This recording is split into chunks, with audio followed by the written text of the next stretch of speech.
I was just looking the other day how great Jim Halpert's face or Halloween costumes are, and how they're so perfect and so funny, and also like kind of annoying that like he's really phoning it in. Actually, he is phoning it in. Yeah, he's not doing an outfit, but you're still like. But it's also good. You really phoned it in and clearly didn't care, and somehow are like still doing it the best. Well, because three hole punch gym is fun because they work at a paper company. It's like right. Like three hole punch gym. It's like that's not a thing. There's no such thing. Right. You just put 3 circles on you, man. And wear your same blue shirt. Facebook. You just wrote a word on your face. Okay, here is a question that I think is interesting because we've talked before in the past about which TV personality quiz are you? Yeah. And it's like one of those things where it's like obviously you can't put that much stock into it, but it's also interesting because if you so desire, you can contribute to the algorithm that helps decide how these characters are being assessed. And as such, it's like it does feel like there's a lot of data points being injected from a lot of, individuals who all sort of are like giving you the final rough thing or whatever. And when I've done it in the past, I have gotten 2 of my all-time favorite characters as my results, which is Jim Halpert and Ted Lasso. Right. And what's interesting about that is like, do those characters in particular resonate with me because apparently I share like their values or approach to life or whatever the case may be. Yeah.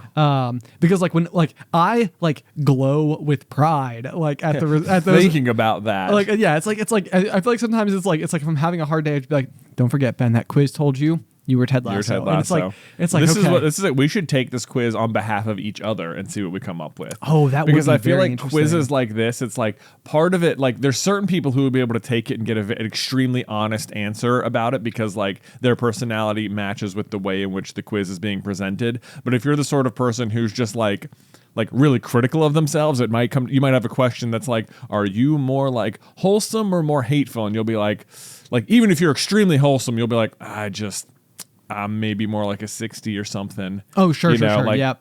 You might misassess yourself. This is like possibly is a thing, but sometimes I think like peer-reviewed therapy is something that could be like somewhat beneficial, like almost where part of going to therapy is like informing like your closest loved ones, like, hey, someone is going to be reaching out to you to like offer a questionnaire to give them a better image of how you as an individual are being received by the people in your life, and whether or not your version of the story, like this set of events, is aligning with what they're saying. Because everybody, when you go into therapy, everybody has their own bias. So you are always telling it from your perspective. Oh, and how objective are you about the situation? You're very not objective. Exactly. Yeah. Like I'm sure there's so many therapists who meet with their other therapists friends, and they're like, I hear stories from this one guy, and either he's got the worst life ever, or he's just full of it. Oh yeah.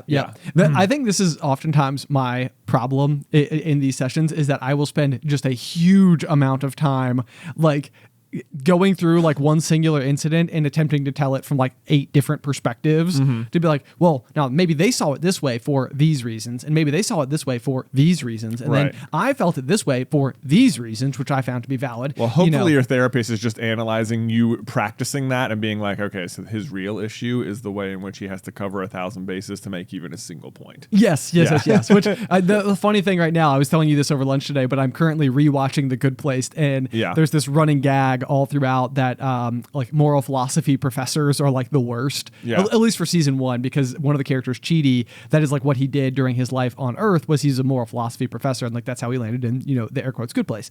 But like when you see all of his flashbacks, like what he was life on Earth, like on Earth, he like constantly was like having like these struggles where he was never able to like press forward in life because he was always so stuck like trying to make a decision between this or that.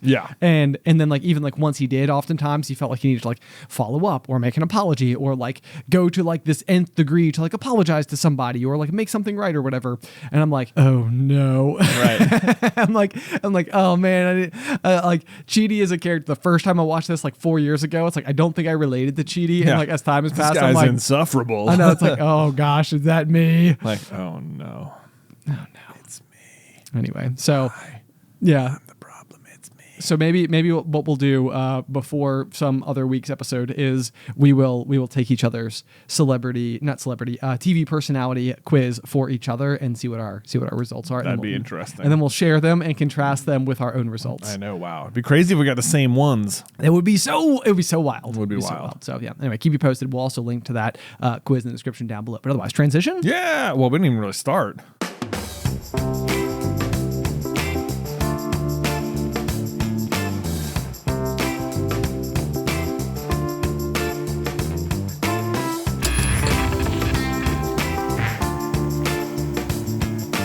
What's poppin', everybody? Hello and welcome to Popcorn Culture. My name is Ben Carlin and I am your host. Here with me today is my brother Jay, who will be in every episode. Am I even really here though? You know, I just lit this candle between us. Oh yes, I know. I was transported. Transported to where? Transported to Camp Powhatan, Boy Scouts. Whoa. I know. So this is circa like 1998? Yeah, somewhere in there, 98, 97, somewhere in there. It was like, I only bring it up. You think this is going to be a sell for our candles, which it's not. By the way, we have candles. But by the way, it's not. It's not that this smells like Boy Scout camp. It was like, what's funny is that I light the candle in here every single week.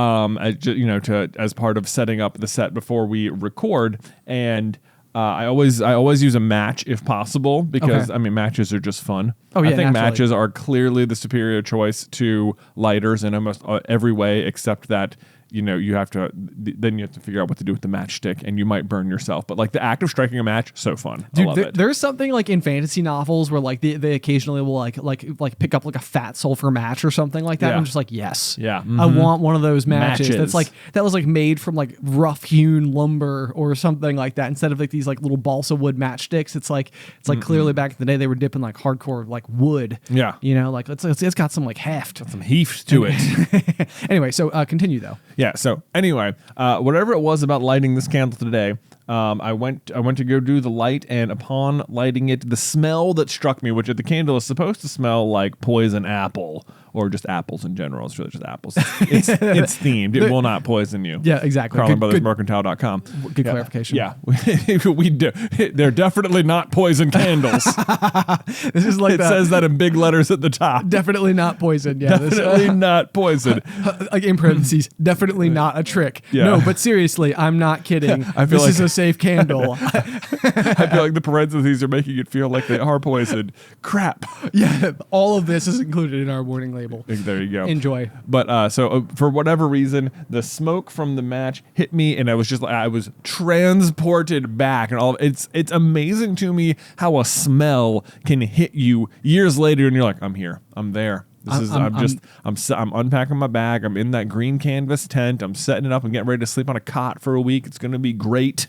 You're in the place where it happens. I'm in the place where it happens, man. Dude, I remember, Camp Powhatan. What a place. What memories. I know, dude. What times. Man, this trip in particular, it's really interesting because when we were kids, you were older enough than me, and I didn't do scouts quite as early as you did. Not quite as hardcore.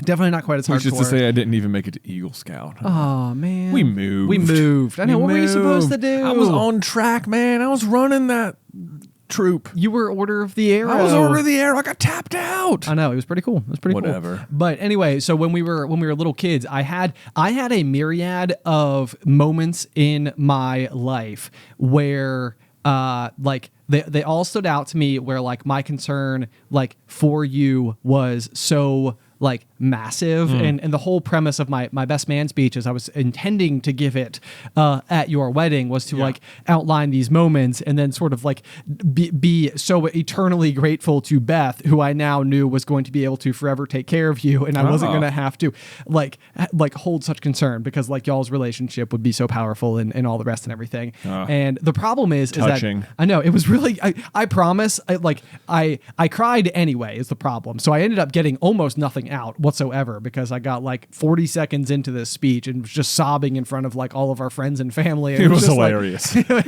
Everyone was crying with laughter. There was this little kid who they weren't. laugh out loud, which was honestly very helpful. I feel like it like broke it just enough. So I think I have it written down on my phone. I hope it's still in there somewhere. Was there a kid? There was a little kid, I believe, that like laughed, and I was like, "Thank you for laughing. That made me feel better." You know what? I think I think that child's name was also Benjamin, for what it's worth. Is it really? Yes. How about that? Yeah. What do you know? Anyway. Yeah, an absolutely remarkable thing. Yeah. No, I'm literally looking at the book on our bookshelf from Hank Green. That's titled "An Absolutely Remarkable Thing." As I said that out loud, in case anybody was like, "Wait a second, I know those words in a line." But what's funny to me is that when I was a little kid, I remember that I believe the first time you ever went to this particular camp, me and you still had a room that we shared together. Okay. In our childhood home, and the first or second night, I believe, that you were gone, there was like a hurricane grade storm that came through our area, and like the house was being absolutely obliterated. And I had not yet attended the camp to see that like the canvas tents that you guys slept in were quite, I mean, they weren't like massive or anything like that, but they were pretty substantial tents. Yeah, for sure. Like on like little deck platforms. They were like on little deck platforms. Yeah. Okay. But like, so I remember just like, I mean, it wasn't like I was scared of the storm myself from inside of the safety of our home, but I remember being like terrified like on your behalf, and I was like Jonathan is out in the storm right now, Mom, and like he's not going to be okay, like what if something happens? And I mean, I was just like, the fear that bubbled out of me was so massive. Like I can't even tell you. Like I can go back, like in the way that you've been transported back telling the story, I can feel the terror. You feel the terror. Yeah. Boy, it's interesting that that's your memory, because I remember the first time I went to this specific camp, Dad, like a lot of parents will come as well, but Dad can only come for like, I think like the first night or something. Okay. So he was going to be there for one night, and then you're there for like the rest of the week, but you know, he was going to be there for at least that long. And I remember the first night was great, and then the second day I was feeling like super like homesick, or was like super worried about it or something. Yeah. And definitely. then I remember like when he left, he actually made it all, I went with him, and I like came home and like slept that night in bed, and I was like, I guess I'm just, you know, in my mind, I was just done with the camp for the whole experience. Like, sure. I was out, and I woke up the next morning, and Mom and Dad were basically like, all right, we're bringing you back. Oh, wow. No way. I do not remember this. So that's interesting. Yeah. So, and I was like, I remember being like very apprehensive about it and very worried. I remember feeling pretty homesick the whole week, but I did go back and I did make it. But like, that's my memory of the first week of Camp Powhatan ever that I went to. Cause I remember I went back, and so I was there a little bit later in the day. So like all the activities had started. So they had to like send me down to, I think it was swimming. Was the very first thing that I had to go do when I got back. And the lake at Camp Powhatan is famously cold. Oh, like, geez. So cold. It is, God, just really. We know how I am with like just really cold water. Oh, I know. Yeah. Going back to last year's about this time, Linville Gorge hike, where you got like paralyzed with feet cold. I think that's been more of an adult thing, honestly. I just remember having to get in the water and it just being terrible about that. And then there's another aspect of the camp though, where every single morning they do like a polar bear swim. I guess because they know the water's cold. Okay. But like, if you want to, anyone could just wake up, I think at like 6 a.m. and go down and do like a swim across the lake and come back as like, hey, we did the polar plunge or whatever. No, that's pretty fun. Yeah. That's pretty so fun. it does sound pretty fun. And as an adult, I would probably, go do it. But I don't think I ever did it when I was a kid. I think it sounded like too intimidating to me at the time. Honestly, it impresses me at that age that kids were like, yeah, I'll get up at 6 a.m. and go do a polar plunge. Oh, I know, yeah.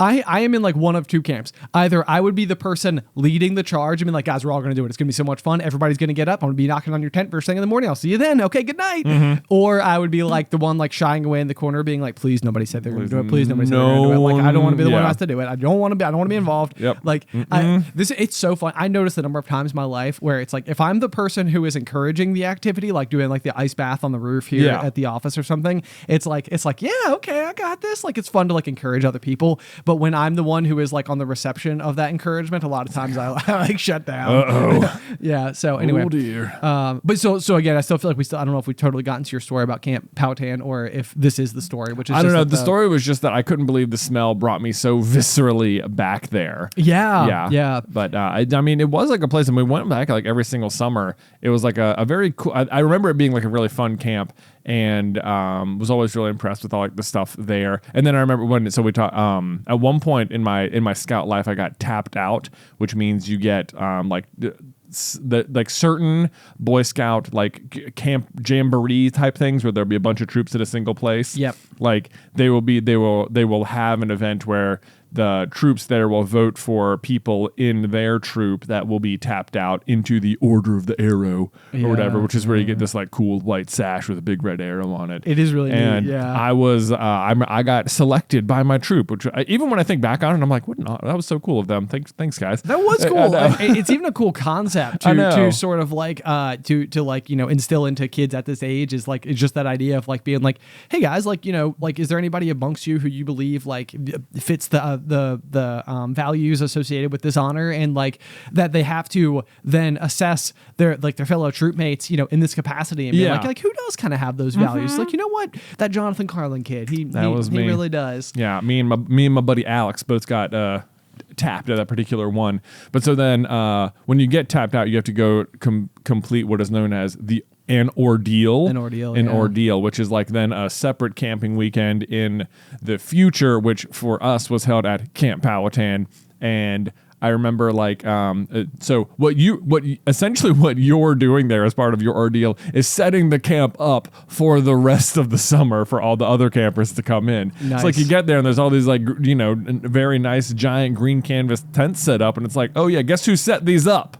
It's not like, you know, it's like, oh, it's all the scouts who got tapped out. But it's quite an experience because part of it is that it's supposed to be difficult. So when you get there, you have to do like a 24-hour like vow of silence or something. Okay, that's one of the remember that. You're not supposed to talk the entire time, was it true that your rations were like a cup of raisins? They are not big rations. Yes. Okay. There's like a little assembly thing in the morning. They kind of tell you what you're going to do, and they sort of pass out breakfast. And it's not like if you go to there for regular camp, there's like a mess hall and a cafeteria. You got like a regular, you know, tray of food. Yes. So when you're here for this, they passed out like half an egg sandwich and a cup of raisins. Yeah, and it was like, here you go. This is what you'll be eating today. So it's not a lot to go on. Who wants to do manual labor?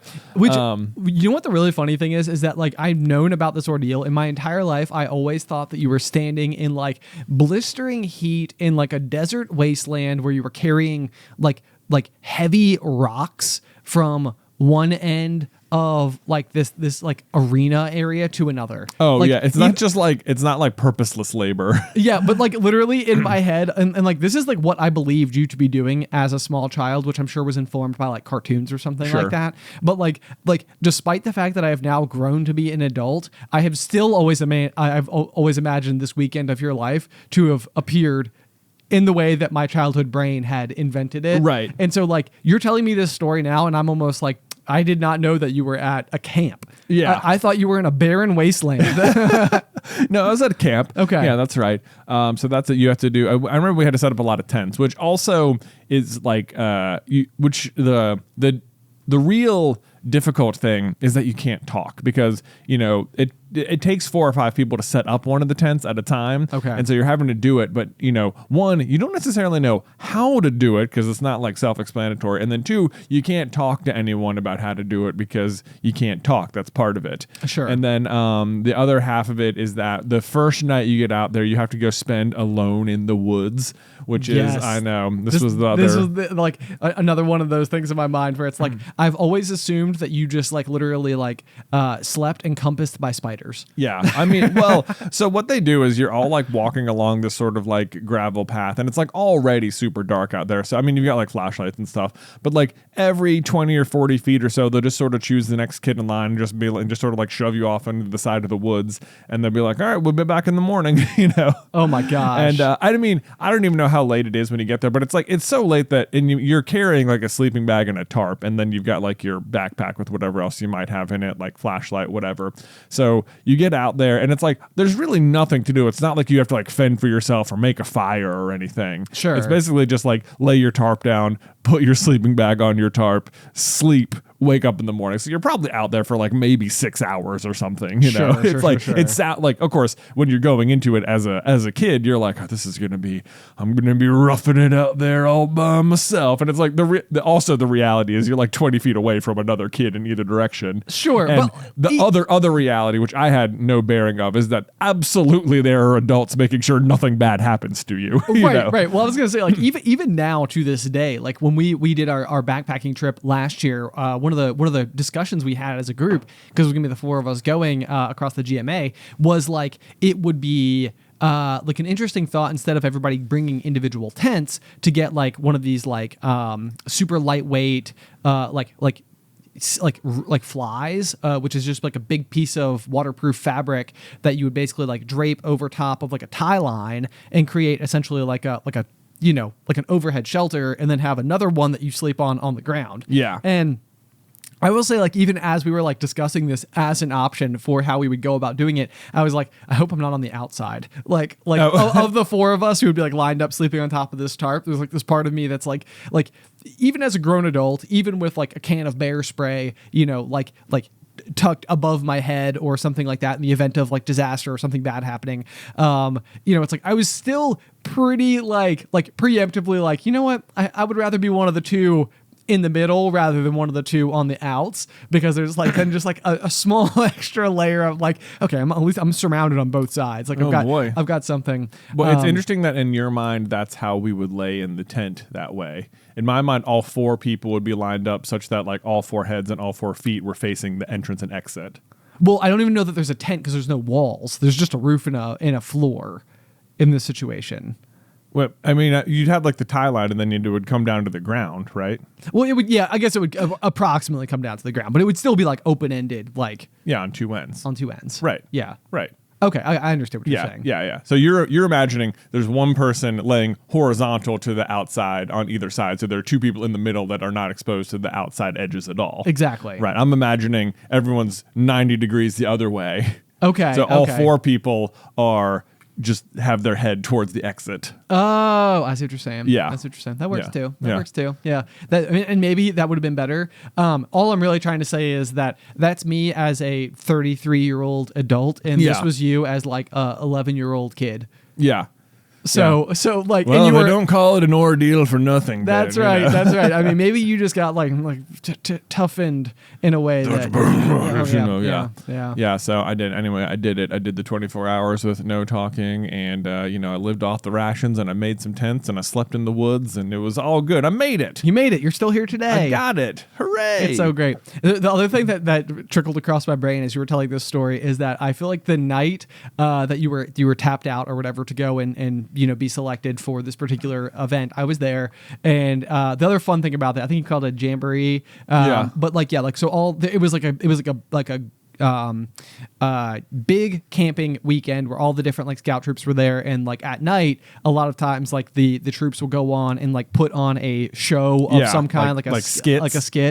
And it was the first time I ever saw sidewalk climbing, which classic. I suspect you are probably better at regaling folks with the story, but I have always found it to be like one of the funniest things ever. It's like the humor. It is the skits at Boy Scout jamboree camp things are like, I can't even tell you the ways in which they informed even some of the humor in our family for now still. Right. Years later. Actually, I remember. So basically, this is like a big. If you were in Boy Scouts, there's almost no way you didn't see one of these things if you went to like one of these big camping events. And just like at night, there's normally some giant bonfire, and everyone gathers around, and they just put on these very silly skits. And sometimes it would be like every troop would come up and do one, so you'd have to like think of something. And sometimes it'd be more like the people who organized it just sort of did all of them. That was just sort of it. But oh my gosh, there were 3 in particular that really always stood out to me. One was, of course, sidewalk climbing, probably the GOAT, Oh, I mean, it has to be. Like, it's so good. It's like the amount of like, there's such like light production value to it, but the surprise is so great. Yes. Yeah. Can you tell it? I'll tell it. Yes, so basically, you just have this guy just crawling on the ground, and he's normally holding 2 sticks. And he's just like, putting one stick on the floor and like grabbing forward, and then another stick, and he's grunting and he's going. And then someone will walk up to him and be like, dude, what are you doing? And he'd be like, oh, what does it look like I'm doing? I'm sidewalk climbing. And they'd be like, sidewalk climbing? What are you talking about? And of course, they're walking right next to him on the sidewalk, as one does. Like, there's no need to climb a sidewalk because it's the floor, because it's the ground. And they're like, okay, whatever. And so he, moves a few more feet up, and then another person walks up and says, what are you doing? And he's like, oh, I'm just sidewalk climbing? I've been going at it all day. And they're like, okay, whatever. And he goes a little bit further, and the third person walks up, and they'll be like, excuse me, sir, what are you doing? And he's like, I'm sidewalk climbing. And he'll go, sidewalk climbing? That's the dumbest thing I've ever heard. And he'll yank the sticks out of his hand. But what you don't expect is that they've put like ropes around the guy's like legs or whatever. So as soon as he lets go of the sticks, he falls. So and he gets like dragged away as if he was truly sidewalk climbing and the sticks were genuinely holding him up. Yes, it's like I remember just being like just absolutely gut busting with laughter, like so when the guy funny. just goes shooting in the other direction. And you're like, wait a second. hey, that's hilarious. I always remember that was extremely good. The other one that like our whatever specifically stuck with our dad forever was you have this guy and he's like camping out in the woods, and he keeps having visitors come by, and they've had a long day on the road, and they're wondering if, do you mind if I share a meal with you? Do you have anything you could spare? And so, guy one comes up and he's like, oh yeah, sure, here you go. And he says, why these dishes, they look a little, maybe a little dirty. Are they, you sure, are they safe to eat off of? And he's like, oh, they've been cleaned by 3 rivers. And it's like, oh, wow, okay, well, if you say so. And then they eat the meal, and, thanks so much, kind sir. And they walk off, and, they do that once or twice. And then, after the third guy comes and eats his meals and is assured that the plates have been cleaned by 3 rivers, they're so clean. I love the idea that this guy is going to 3 separate rivers and then like, washing the plate again. Yeah. It's like, yes. Yeah. I have traveled long and far to ensure the cleanliness of why I did wash it in the plates. same river 3 times doesn't matter. Right, yeah. The point is there's no rivers at all. He just finally whistles at the end and calls his dog over, and the dog's name is 3 Rivers. Yep. So he just keeps cleaning 3 Rivers here, boy. Yeah. So I mean, I cannot even tell you the number of times we have joked about the plates being cleaned by 3 rivers. I mean, like, yeah, it's like it probably happened at like the last time our family was together. It was like, oh, not to worry. Yeah, because like, oh yeah, got a little feud scrap, just feed it to the dog. 3 Rivers will get it. It's just that one's been there forever. And then this is the one. There was one where we all had to like, you were like asked. I guess they went around. This is the one I actually got tapped out at, where they went around and asked, like, do you guys want to put on a skit or whatever tonight? And I remember having seen this one before and thinking it was just hilarious. And I was like, guys, let's do it. I have it. Then you have to like teach everyone all the parts and stuff. And then I imagine now, like if I was doing this and this is one of those things where like I was the one who's like, it was my idea and I was the one who'd seen it and I had to tell everyone what to do. Jay, this is why you were tapped out. This is basically it. And now, like, I can imagine, like, I even think about it now and I'm like, why weren't you concerned that someone else was going to do this one? Why were you so sure it was going to be funny? Like, this could have been so embarrassing. And I'm like, no, younger you really understood it. It was way better. Good for younger you. But this one was just called Raiders from the North, and basically you'd have 2 people sleeping just next to each other, having a regular camp, and you have these 4 people on like they'd have like a square around them and all yell out like Raiders from the North, Raiders from the South, East, West, or whatever, and then you'd all rush in and you just pretend to kick one of the guys a bunch of times and then like take his stuff and run away, and he'd wake up his buddy and be like, oh my God, wake up. Someone just attacked me. Like, what? We got to move. The guy would be like, what are you talking about? You think someone attacked? No, they did not. Like, what a dumb response. like, why won't they wake me up? I guess basically. And he's like, just go back to sleep. He's like, fine, whatever. And then you do it again. You come and kick the same guy and he wakes his buddy up and he's like, oh my God, I'm serious. I just got attacked again. How are you sleeping through this? He's like, fine. Look, we're just fine. If just please go back to sleep. Look, I'll switch places with you. Would that make you feel better? It's like, fine. Yes, let's switch places. And then you come in and you do it the 3rd time and you look down and you're like, wait, we already got this guy. Let's get him. And then you get the same guy again. So that's the whole skit. That's the whole skit. Yeah. Oh my God. It's like they all do like a great job of like subverting your expectations. Where it's just sort of stupid. like you operate under the belief that sidewalk climbing, not a real thing. Although to your surprise, it is. It is. You operate under the belief that 3 rivers are 3 actual rivers, and it's an extensive way to ensure the cleanliness of the plates. However, it is not. Yeah. Once again, it's like there's the guy who just keeps getting beat up, and it's like wait a second, we already got this guy. Yeah. Oh man, so yeah, man, I haven't thought about those skits in so long. Good times.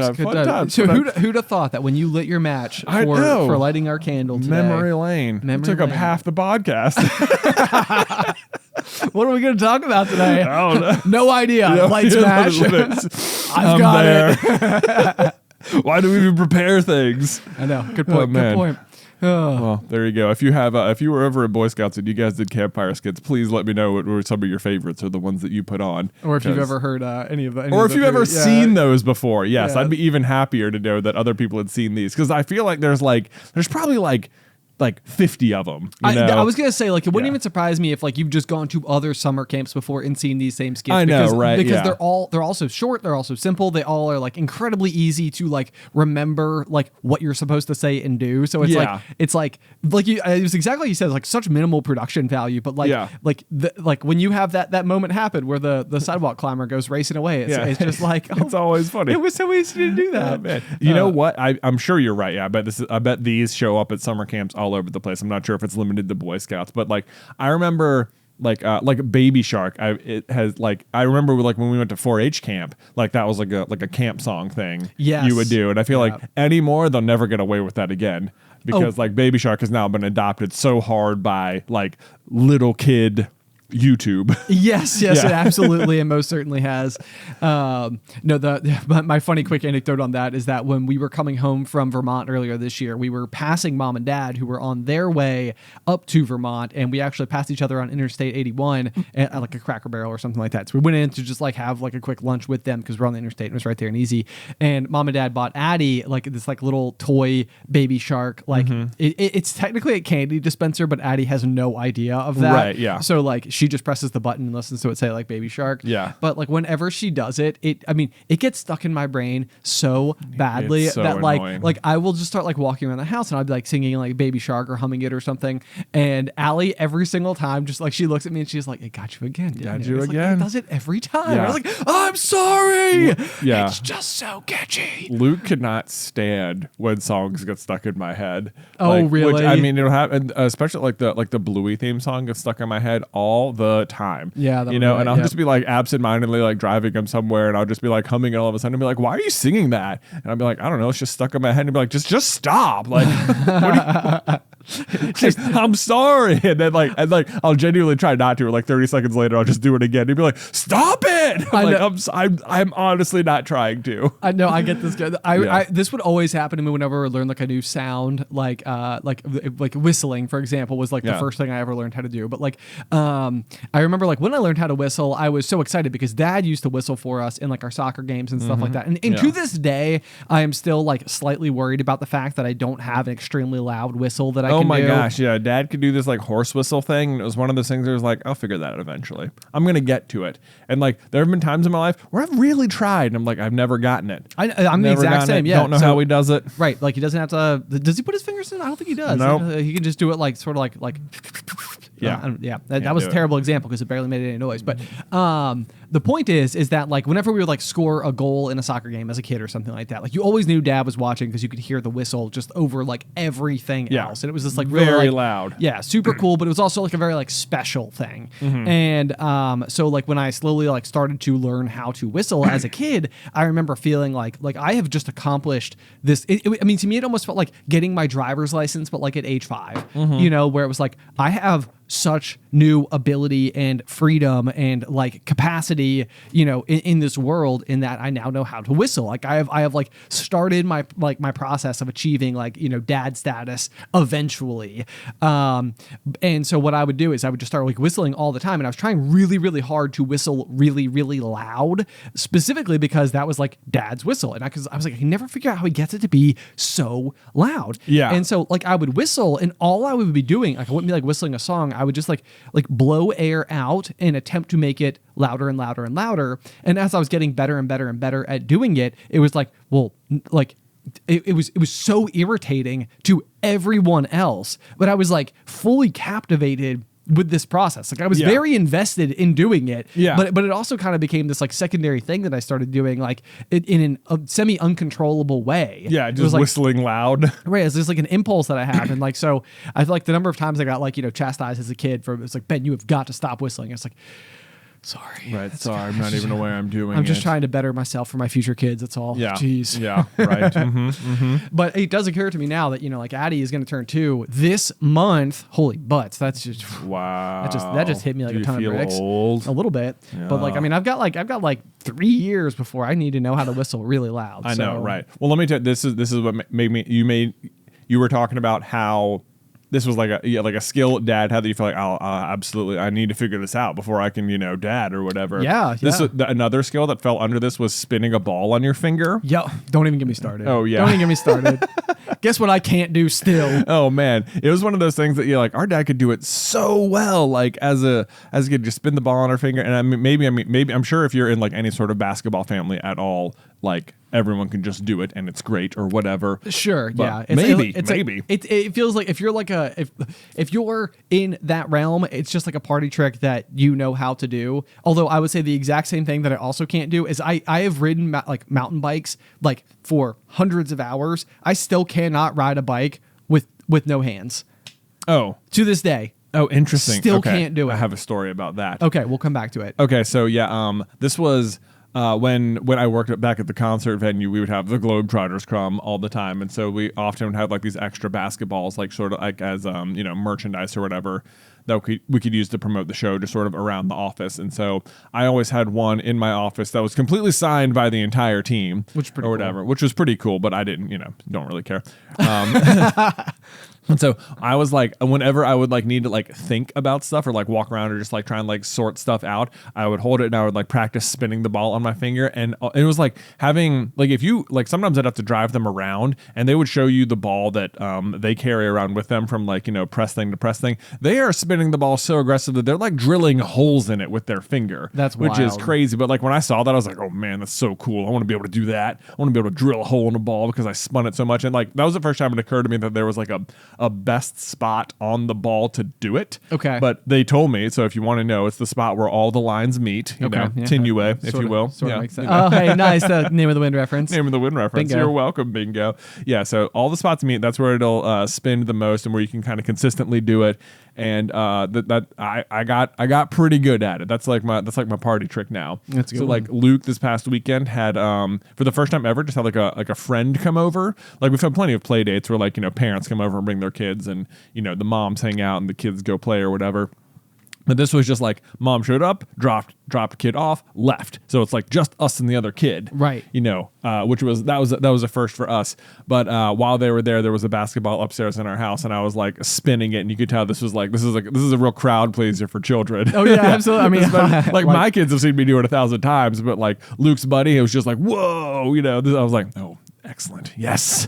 I've got a trick. I know. I've got a thing I can do. These are like, because these are moments. It's like when you think back to our own childhood and witnessing like our dad or other dads or parents or whatever just doing cool stuff that was neat or cool or fun or awesome or whatever. It's like you don't really think that like they like left that day and they were like, yes, I did a cool thing. Like, yeah, right. Or did they? Or did they? Yeah, that's like the question. Like, did you had a friend whose dad's name was Butch. It's like did Butch walk away from that situation and be like, totally just made those kids do it. That's awesome. Totally did it. Probably did. Yeah. I imagine so. Yeah. So anyway. Cool stuff they taught. Right. Yeah. But so that's also very interesting as well, because like, do you remember as a kid, like what age you were or what it was like going over to a friend's house to like go play for the first time? Because like at some point in your childhood this just starts to become like par for the course, and it's just like how you spend your free time or weekends. I know. Well, I'm like wondering. So I don't remember like the specific first time it ever happened. Okay. Well, it must have been in like preschool though, because there was the family we used to go to the beach with all the time. Yeah.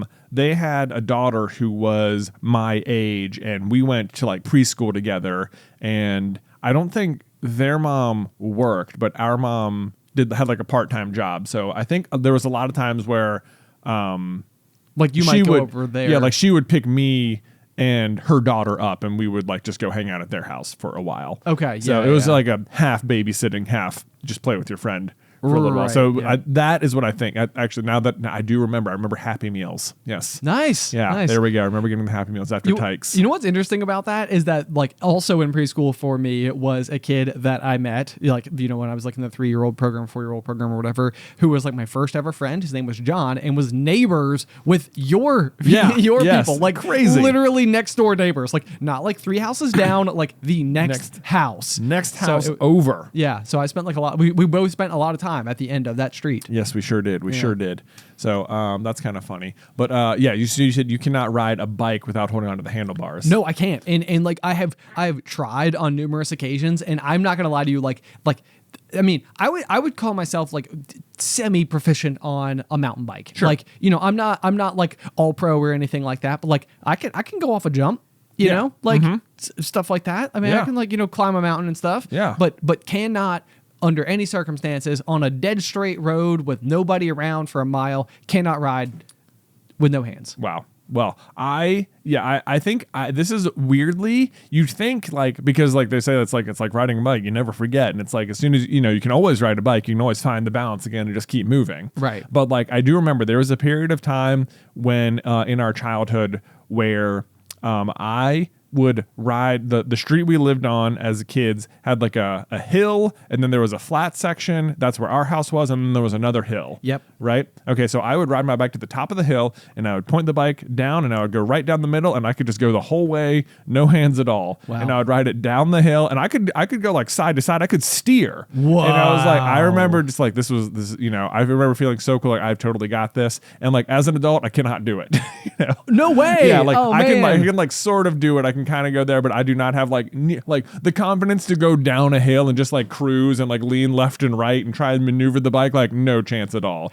Like in that moment, I knew the name of riding a bike without the handlebars, and like have since lost it. And well, I've lost the. If anything, this maybe makes me feel better, but because the reason this was even like somewhat on my mind is because there's like a group of kids in my neighborhood who have slowly like since I've lived there, I've sort of like watched them grow up from being like really small to like being bigger, and they have like started like rolling around in like their little like bike gang and stuff, which is adorable because it's like a lot of like what we did as kids. But they will come blitzing down our street like almost like racing each other like with no hands. Yeah, and I'm just sort of like, what? I know. I wonder if there's something about like the center of gravity when you're a child, like maybe it's that like makes it smaller. like a little bit easier or something. Not that like there's obviously plenty of adults who can do this, no problem. I'm sure. Yeah, I also yeah. wonder if there's something about like a kid's bike, like kids' bikes tend to be like a little bit heavier. Like I think that's my true. bike now weighs less than my bike as a kid. Yeah, no, I would know? agree with that. Yeah, because we kind of have like something. So they might be a geared little bit towards- more like grounded or more like stable because they're heavier. Could be it. That Could makes be sense. I don't know. I'm making up a lot of excuses for myself, basically. Yeah, I mean, that's Yeah. we pretty much have to at this Yeah, point. you Yeah, know it's, like, what? it's otherwise inexcusable. It's not me. Right? Yeah, It's the equipment. I'm bigger. Right. A good craftsman always blames his tools. That's what they say. No, but I had a slightly similar instance over the weekend where Alice and I, one of the things that Alice very frequently wants to do, and this like ends up being like a mini debate amongst us, but like I think a lot of we have bikes, so we have like Allie has like a gravel bike, which is kind of like a sort of beefy looking road bike, if you will. Yeah. And then we both have mountain bikes as well. And like when I want to go mountain or biking, what I usually mean is out on trails. And when she wants to go biking, what she normally wants to do is just sort of like go coast through the neighborhoods. And usually for me, like I'm sort of like, well, like I don't know, like I mean, is that really like are we really like getting it? Like is it like exercise? Like are we really like like or are we just going to go and like is it kind of just like going for a walk except for we're like on bikes instead? Right. I don't know why I have such a resistance to it. Like even as I'm describing it, I'm like, this just sounds delightful. Like what you mean just casually go coast around and have a good time? Like yeah, what could be bad about that? But anyway, we got we did go over this past weekend. We got like one of the back of the bike car seats for Addison to ride in. So on Sunday morning, we got up, we rode our bike to one of our favorite nearby restaurants that does a brunch. We so like we rolled up, we parked our bikes, locked them up, whatever. We went in, we had our brunch, and like we hadn't ridden in a while, and so like when we're on our way back, Allie was like, "Man, I'm getting really tired," and she had Addie on the back of her bike, which adds an extra 30 pounds, right? So like and it's all downhill on the way to the brunch spot, and then all uphill on the way back. Yep. So we're like about halfway back, and she's like, oh my gosh, I'm really struggling. I was like, well, do you want to trade? Like, you know, because I'm fine. I feel good. You know, like I'm not carrying, you know, Addie or anything. And she's like, yeah, let's go ahead and trade. So I like I pop over and I'm sort of like, you know, all confident, like, all right, this is gonna be no big deal. Like, Addie, like, let's go. And I immediately like I roll through like an intersection and I find myself at like the bottom of like, you know, what is about to be like a, you know, not like a super steep hill, but like a somewhat steep hill. And my instinct on doing this is to jump out of the saddle, stand up on the bike, and start like sort of like, you know, really doing like a standing pedal like you might see in the Tour de France or something like that. Yeah. Here in the foothills of Roanoke. Right. But the big thing is that when you have Addie on the back, every single one of those shifts, the weight is like, vroom, yeah, the weight is being tossed drastically. So I have been piloting Addie for every bit of like 50 feet. Yeah. You know, and I'm like Allie has done an amazing job of keeping, you know, Addie like really upright, like nice, smooth, coasting, like all the rest. Within 50 feet, I'm like throwing Addie back and forth. I almost go down on the bike with Addie. Wow. You know, which would mean like, you know, she now is like in an you know, I mean, she's harnessed in and everything and has a helmet on, and I have a helmet on. But like, I mean, it would just mean she would just tip over onto the sidewalk that we were on, you know, which would not be good. And so it's just like, oh my gosh. But then as soon as I've started this shimmy, it's like, now I need to undo it. Now I need to fix the back and forth, and I can't, because every time I lean one way, she's going the other way. Yeah. And so it's like getting worse and worse and worse. And I'm like, I went from like completely fine to profusely sweating. And then of course Addie's back there and like her poor little head's just sort of like, you know, like with her helmets on, it's like kind of like tipping back and forth between the panels on the side and stuff. And so I'm freaking out. But the hilarious part was I got to like the top of the hill, and I've recentered my balance and everything. And I was like, oh my gosh, I'm freaking out. Addie, are you okay? And she's like, I'm okay. Like, she's like, she has no idea anything would happen. Like, that was just fun, Dad. That was just fun. Yep. It was really cute. It was the best. But anyway, yeah. So still can't ride with no hands though. No, there you go. Well, yeah, probably shouldn't do that with Addie in the back. Oh, 100% not. Yeah. I mean, even if you were good at it, it feels like it just takes a kid like slamming themselves to the side or something, and you had to account for that all of a sudden. Don't ever like learn how to do it when you've got someone else's center of gravity that can also contribute to your circumstances. So no gusta. Anyway, transition. Oh man, Jay. Okay, so since last week's episode, we have begun the grand TikTok experiment of 2023. Oh man, here we go. Yes, we have. So far, we've been hitting every day. I think we're only 4 days in as of recording. Yeah. So we've got 4 days in. We've got 4 TikToks up. You know, we're doing it. Yeah. So it's been. I feel like this is just like one of those things like that. As we press forward, it'll be very well. This is like my issue, like with like journaling as well. Yeah. Is that like I get to the end of the day and I'm like, you know, what type of like what am I even gonna write down that's gonna be important to me tomorrow? And I'm like, you know, you get to like the next day, you're like, what can I even write down? It's like even changed since yesterday. And like so on and so forth and whatever. But then like whenever you get like 3 years away from those journal entries and you go back and look at them, you're like, oh my gosh, like look at that. I forgot that was happening. I used to be so stressed about this thing that I'm not stressed about anymore. Like what growth? But like this is the problem with data sometimes, is that like I think a lot of times when you have such a small sample size, nothing feels worth regarding at all, because you're sort of like, nothing has really happened. Like what is there to report? Like, you know? But so I'm going to try to resist that urge. This is even vlogging, I think you could say. I mean, it's the exact same thing as journaling, just you're videotaping it instead. But like a lot of times you're like what am I even doing at this stage of my life that like is that interesting that's worth like taking a video of and like keeping as a keepsake? Yeah. You know, but then like you go through like all the various phases of like your childhood and or your kids growing up rather at this point, and half the time it's like, oh my gosh, like we like, you know, this time last year, Addie wasn't even like walking yet, you know? So it's like so much has changed, like in that amount Lots of tiny little milestones. Exactly. Yeah. So it's like, you don't notice them because they're all just sort of coming at you. But Anyway, so we're 4 days in, 4 TikToks up so far. I think each TikTok has done better than the one the day before it So far. which has been pretty cool. Yep. Nice to see that they seem to be feeding into the algorithm well enough that they're still being distributed Right. rather consistently. We've also picked up, I think, 1,000 followers. We'll take it. I think we started with like 243. We're now at like 244. Whoa. So boom. Ba-boom. You know, so early stat points. Here's where we're at. Here we go. We're just tracking as this we is go. this is one data point, you know? Oh. I believe that this is the national alert, which I bet just freaked everybody out. There we go. There's mine.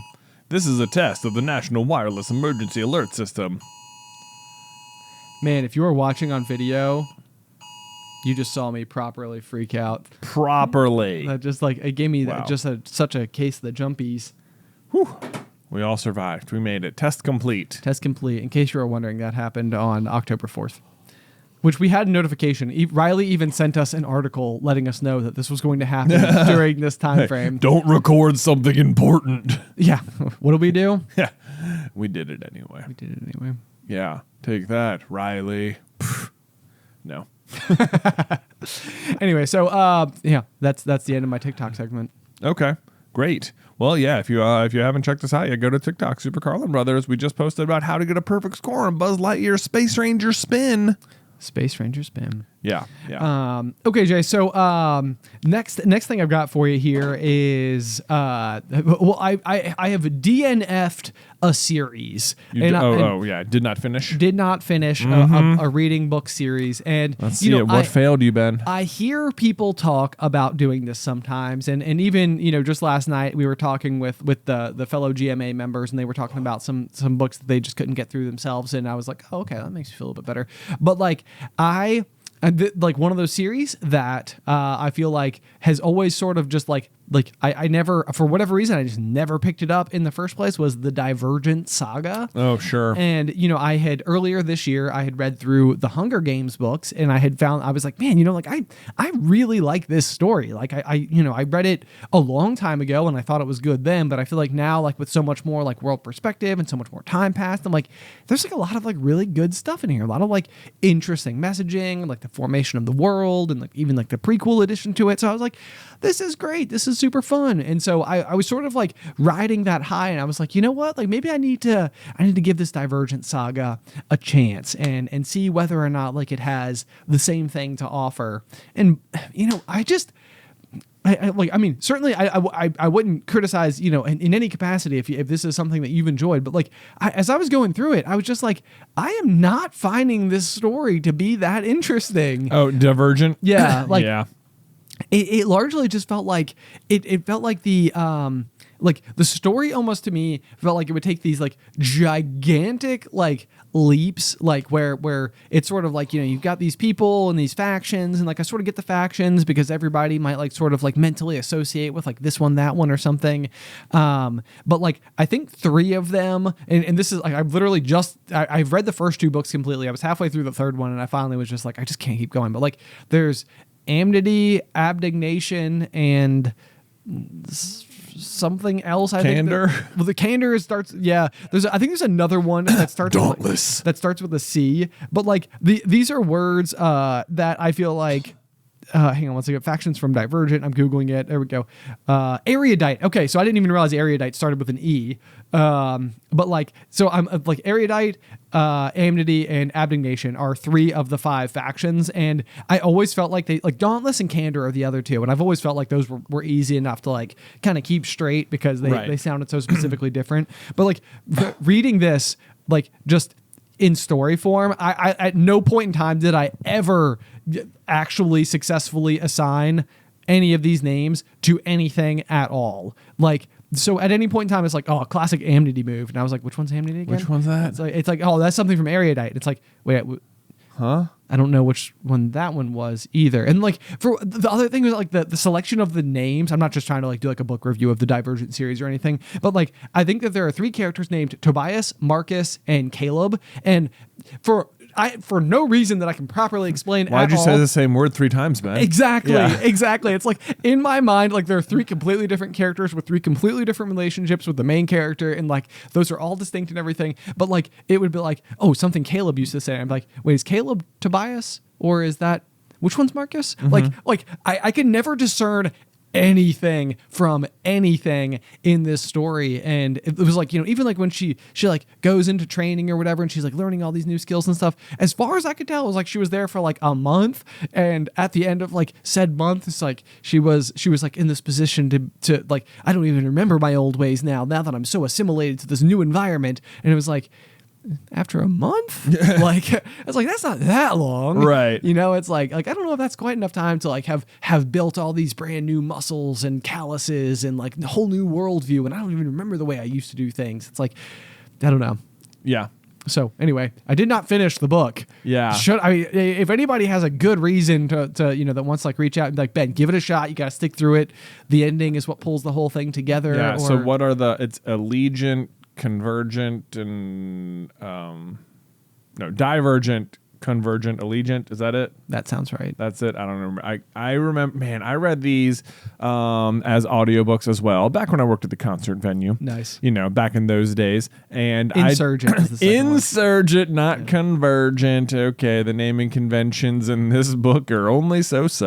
I do remember, I remember reading Divergent and thinking like, oh, okay, I see why people like it. It's got like the factions are kind of very like, they're very reminiscent of like Hogwarts houses, where it's like, oh, I could choose a thing to be in. So in that way, it's kind of Harry Potter. And then it's like this post-apocalyptic world with like a female heroine, and in that way, it's like very Hunger Gamesy. Yeah, and it sort of has some of those same vibes. Yeah. But like I remember I also read the first 2, and I think I did finish the third one, but I remember I was like mostly finishing it for the sake of finishing it, and I could not if you were to ask me the plot of it, I could tell you that there was a girl who who joined Dauntless, but she was something called Divergent, which meant that she could have fit into like a bunch of different factions or something. Like they do a test to tell you which one you're in, but you still get to choose. Yeah, is that okay? You're right. Yeah, you still. I think you have to choose one of the ones that you have like the abilities for or whatever. Oh, okay. So like you do a test, and they're like, well, you can either be in Candor or Dauntless, and then you choose. I think so. Okay, maybe. Okay, I can't even remember. I remember that she was Divergent, meaning that she could like choose all of them or something. I think she can choose 3. 3? Okay, well, good for her. That doesn't even seem that impressive for like the chosen one, honestly. The chosen one should be able to choose all 5 to me. And then I could tell you started reading it, and like it occurred to me that like I could not remember the main character's name, and like I remembered 4. He was like the leader at Dauntless, or like the love interest at Dauntless or something. Yeah. And then and you've told it to me since then. I'm like, Triss? It's true. Yeah. Well, yeah. It's Beatrice is like her like long form. Triss for short. Triss. Yeah. Triss. To be honest, I'm not sure because I'm listening to it, so I don't know how they spell it. Triss? No, I think it's just Triss. Triss. Okay, boy. Couldn't have even told you the main character's name. I remember they're just played by Shailene Woodley in the movies. That is largely what I've been able to do the whole time, and for whatever reason, I still haven't been able to picture her as Shailene Woodley at all. Okay. So like as it unfolds, I have like I don't have good visuals for what any of the characters look like at all. Okay, all right. Yeah. So anyway, but I can segue that though, because I did DNF it, and I was just sort of like, someone please, because that's the other thing too, is that I'm like, someone convince me. Like I'm happy to be open to a world where it's like it's worth seeing through. I just haven't gotten there yet. Yeah. And I'm like, I need some encouragement. So if it's there, let me know, whatever. But in the meantime, it leads me into my Wick of the Peak, which is one from like a year ago as well, which is just the book Project Hail Mary. By Andy Weir, which I'm reading again. And it was like, literally, I can't even tell you, like, I think that my mood may have been subdued over the past month as I've been reading the Divergent saga. What a bummer. Because like, it's like, the only thing, like, because your time really throughout the day is sort of like chunked into these blocks, and like with like being a parent and stuff, like you don't necessarily have like a whole lot of time to yourself. So a lot of times for me, no, you don't. like if I'm like, mowing the lawn, or Addie is down for a nap, like, over the weekends or something, or my drives home, like these are like the small instances where you sort of have like, your moment, or like a shower, that's the other one, you go shower, you can like listen to a book for a few minutes. And I think the problem is that for like the past month, it was like every moment I could claim, just sort of like a little bit of like, bend time, like just to like focus on whatever thing I'm supposed to be thinking about or whatever. I was filling with this story that was just like kind of not like captivating me at all. And so I think I was coming out of these situations like not in any way, shape, or form like refreshed. And so just over the past like 3 days, I started listening to Project Hail Mary, and I'm like, oh my goodness. When I enjoy something that like I'm able to fill these pockets of time with, it literally reshapes like my whole outlook. Right. Like I'm like, I feel like I've been in a better mood for 3 days. Because you've been reading Project Hail Mary. Because I've been reading Project Hail Mary. Yeah. So, which it's like one of these books, and the thing about it is that like, it's like I want to tell people the premise. So like Alice's youngest sister just went to college, and what her sort of, like hopeful trajectory is to possibly do something with space as time goes on as like a mechanical engineer. And over the summer, she was on vacation with us, and I was attempting to tell her about Project Hail Mary. And as I did so, I would get like a sentence and a half in before I'd be like, oh, but I can't tell you anything, because like the moment I like everything you have, like everything about the story is a spoiler. Right.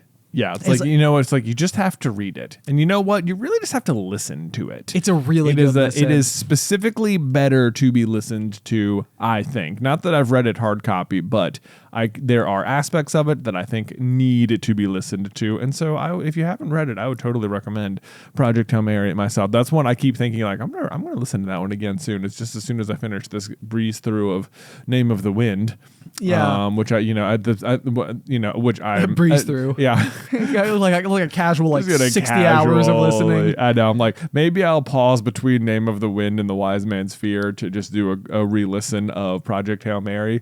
But like even now, that's still so far off because Kvothe's not even to the university yet. He's just now getting his wits about back him while he's in Tarbean, and I'm like, it's about time, man. Just the depressing section of this book is long. It is lengthy, which is why like whenever we were pitching it to people, we're like, you sort of gotta wait. Get to the university. I don't care even spoilering it for you that he's going to get to the university. I feel like you can see that coming a mile away, but just know that it's like several more miles than that still until you get there. Yeah. But man, there are certain things that I'm reading through at this time. I'm like, the archives are just a giant waste time. There's just no way around it. Like it just is. Like there's also the thing I'm picking up on this time is that Abinthy keeps wanting to talk to Kvothe about something, and it seems specifically like what he wants to talk to him about is the Chandrian, and then he never gets a chance to do so. But I've never picked up on like how intent he is on talking to him about it. Oh, I see. And then he even like the inscription is like, remember your father's song, and it's like, but he only knows such a tiny portion of it, so that tiny portion of it must have been like pretty significant. Yeah. And like, but he barely says anything in that part of the song, so I'm like, there, Abinthy. What's your deal, bro? Beware of folly. Beware of folly. I know. Like, what is that? He's got the sword that says folly, and it's like, is the folly the name of the sword? Do you get the sword because you committed folly, and this is a reminder? I don't know. I know. Yeah. But, I mean, basically, what I'm hearing, Jay, is that because I was like, we just went deep into the weeds. For anybody who hasn't like read Name of the Wind, they're like, you guys may have lost me. You may have lost me. This was just like listening to a Divergent book. Boom. Oh, boom. Full circle. Dude, I could seriously though. Divergent is so just like I have no idea what it's about other than that there is a girl who is divergent but who becomes dauntless anyway, and it's like I want to say by there were fun sci-fi things and like the faction things in the first book that made it interesting, and the second one it was like, okay, this isn't as good as the first one, but it's like diet first one, and then by the third one it's just like we're just people shooting guns at an airport, and it was like I don't care. I don't care. I don't care. Yeah. So that's my experience with Divergent. Sorry if you loved it. Maybe you should try Twilight, Ben. Maybe so. Yeah. I mean, really. Any recommendations at any point in time? I have cracked a code in my brain, and I forever I've been like, oh, I'm only ever going to listen to things I've already listened to because it helps my brain to feel comforted by knowing the story through and through. Oh but my I'm gosh. past that. I'm listening to the new stuff. Okay, so this is kind of I just like forever I've thought like we've been a few collabs with Mike Schubert.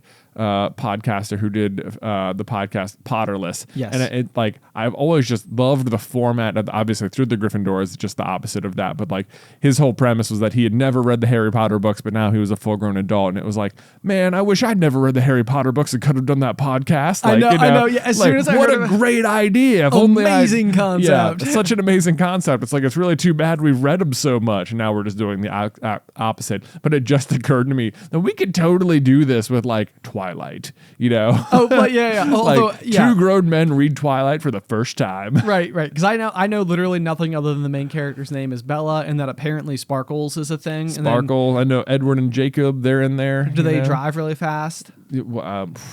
Is that not a thing? I don't know. If it is, okay. Know. Yeah. So I know that Bella has been like what is the word, lampooned for being just like the most boring, undesirable character that is causing so many love triangles for like no reason or something. And okay, I did not even know that. Couldn't so even tell you that. know more than me. But, all right. But you are Vampires. right. The thing that has occurred to me. So we started our new podcast through the Gryffindor, which thank you for listening. If you have already, if you haven't already, if you'd like to check it out, it's been really fun. The first 3-4 episodes by the time you hear this will be live, and that's on its own, available wherever pods are cast. But like the thing that I feel like has been really cool about venturing into those waters is that like you just started going deep into the deep end for Name of the Wind, and Name of the Wind is probably like one of my all-time favorite things to talk about.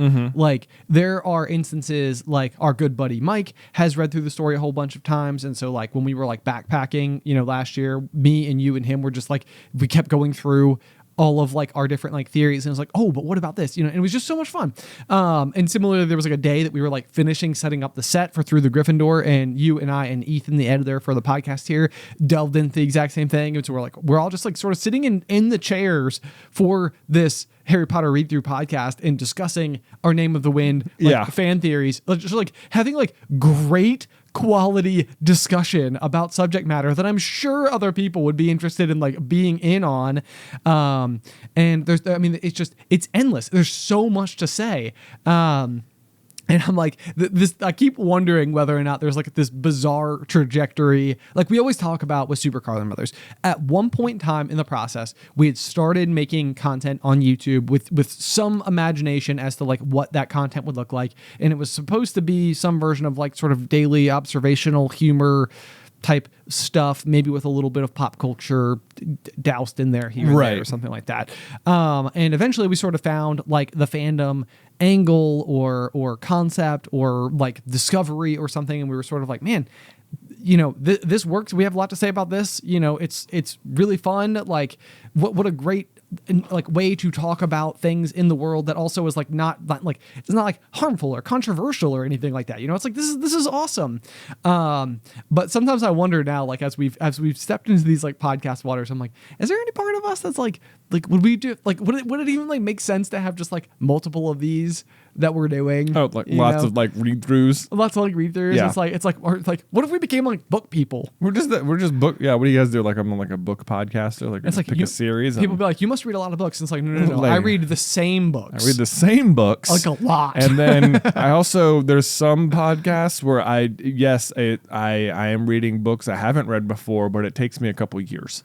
So like really slow.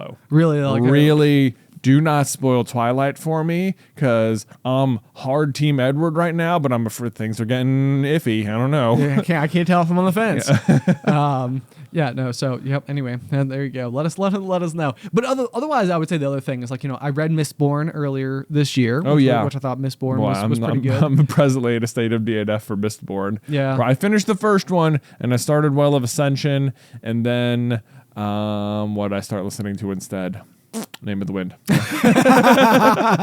People are so annoyed with us. We're such like fanboys about this. There's this like, so there's a section of TikTok that occasionally finds its way to my algorithm where it'll be like, these are the top, like, and it's clearly someone who's just like read a ton of fantasy books or whatever, and they'll be like, these are my top 10 or 15 fantasy novels of all time or whatever. And I always watch them because I'm always just like, where are you going to put Name of the Wind? and because like I know where I would put it. At 1. And it is so funny to me because this series, it clearly holds like such a there is such a frustration about it not being finished that is like leaking into people's opinion about it as a book as a whole, and it always comes through. So it always lands in like if it's a top like 15 list, it'll land around like 7. That's almost always where it lands. If it's a top 20 list, it lands on like 7 or 8 or something. And I'm always like, but their critique is always just that like, the author hasn't finished. It's always like, it's just not finished yet. I've been waiting forever for it. But they'll always be like, but there's just no doubt. It's just such good world building and it's like really good. And I really enjoyed it. And it's like, there's always this like mix of, or else that like, it is clearly this thing in fantasy where like when it came out, it was the best thing ever written. And since then it's been like, there's been like frustration associated with it, or they've just read up, like there's this like refusal to admit how good it is because either it's not finished or because that would just be like too basic or something.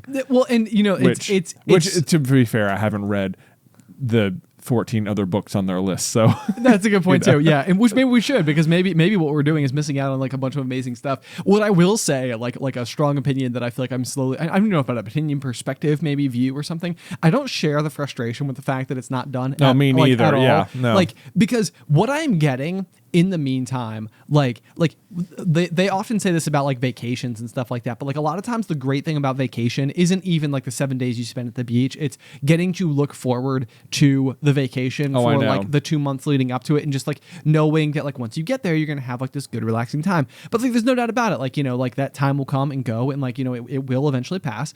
And like for me, I think what I have slowly realized, like in the beginning, I desperately wanted more because I wanted the answers. Like I was like, I really want to know like what's gonna be complete. But in the meantime, like I feel like you and I and other people in my life who have been able to share this with, like I have so much fun. Like to me, the fun is like it is like wondering how it will end. Like, I mean, even for the Harry Potter books, I could go back and say like, there's a huge part of me that wishes we did what we do now as those books were being released, because going into like Half-Blood Prince or Deathly Hallows, like it would have been so much fun to be like predicting what's going to happen next. And then like sure, there is the eventual like how does it go? And how do you feel about like the decisions that were made and all the rest?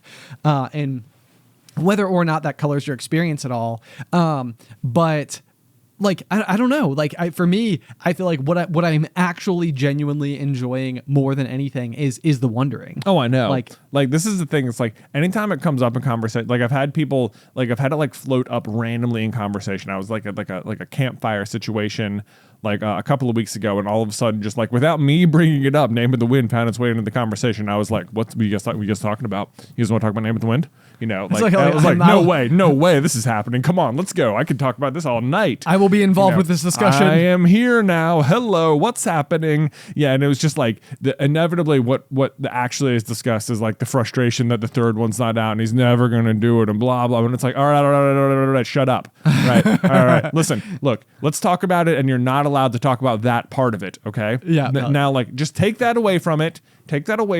And now let's talk about it. Because, like, that part's boring. We've had that conversation 200 times. No one cares. Yes. Okay? Yep. Like, just do that over here.